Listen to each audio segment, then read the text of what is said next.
How long are you in this coma for? So it's a day and a half, about 30, 34 hours. Okay. So as soon as he says that now that you know the truth, go back and live your life fearlessly, in those moments, my eyes started to open on my physical body. My eyes started to open, and at that time, I was kind of delirious. I had one foot on each side. So I could see this world, but I hadn't completely left that one. And my husband and my mom was there, and my brother was now there. He had flown in from India. And while I was in the other side, I could feel that connection with my brother as well.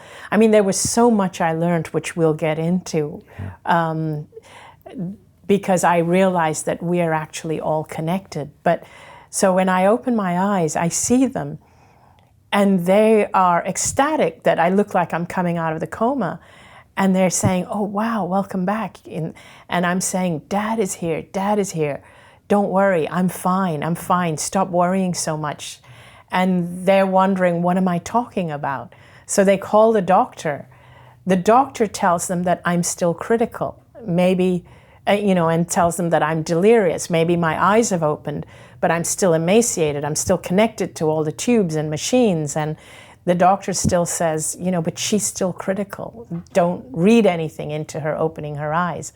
But then I actually start to say things to the doctor of things that he was doing to me while I was in the coma. I just said something like, didn't you take the fluid out of my lungs at about 4 or 5 this morning? And he said, yeah, but how do you know that? And I said, I saw you. And he said, you couldn't have. Excuse me. He said, you couldn't have. You were in the coma. And I said, really? See, I didn't even know I was in a coma because I was so confused as to whether I was on this side or that side. And then he said, anyway, get some rest. And that's when he told my family, she's still critical.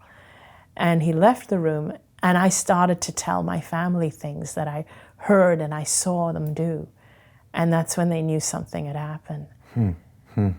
And the next few days, you're still conscious? Yes, and so over the next 4 days, I started to get more clarity and regain more consciousness, but the tumors shrunk by 70% in 4 days. 4 days. And the doctors could not believe it. They didn't even know what to write in the medical records.